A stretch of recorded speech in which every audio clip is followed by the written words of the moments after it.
what we want to ensure, and we've indeed started the process, to ensure that everybody is treated fairly and equally.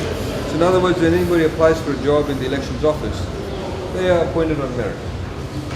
For your information, with the registration clerks that were appointed for the entire registration process, as you know that we started that last year, and we initially hired over 1,000 people, and we had advertised, and there's certain criteria needed to meet. After the process, 70% of the people who are hired as registration clerks were women. So based on merit, we obviously did very well.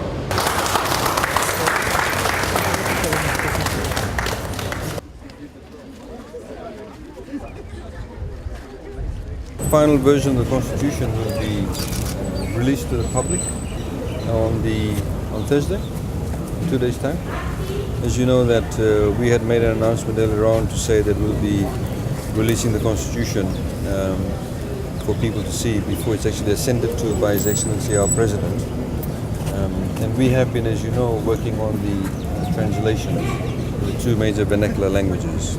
So on Thursday, the final version of the Constitution will be released together with the vernacular translations, both in Itaukei and in Hindi. And then on the 6th of September, the Constitution will be assented to by His Excellency the President. What happens between Thursday till September 6th? Well, we are hoping that the members of the public who read in particular the vernacular, if they have any queries in terms of the translations, because obviously the English version will also be given out, and they can then check the vernacular together with the Hindi, because as you know that when the President assents to the actual Constitution proper on the 6th of September, we also want to release for the first time the translation of the full Constitution in the 2 vernacular languages. Because there are certain, for example, words and phraseologies that are in the English language that may not necessarily have an equivalent in the vernacular languages. So this gives people the ability to be able to verify and to be able to give some feedback in terms of the vernacular, the translations. So just the translation?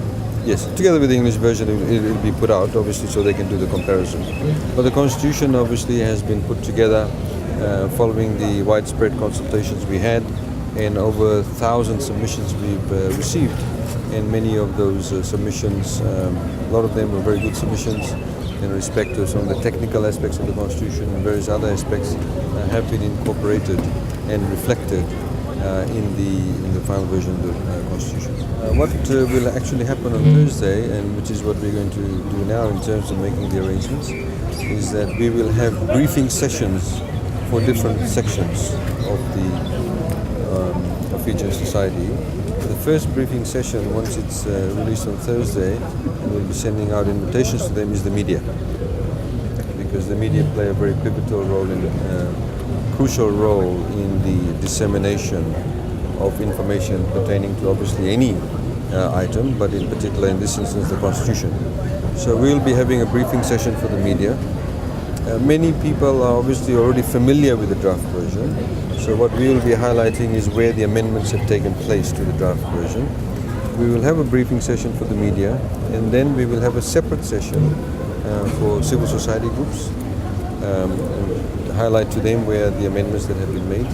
Then we'll have another session for political parties. We'll invite them, those registered political parties, to explain to them where the amendments have taken place. Then the 4th session we'll have on Thursday also will be for the diplomatic corps, to explain to them where the amendments have taken place. All of this will be done on Thursday, and you'll see various letters and advertisements and information going out in this respect.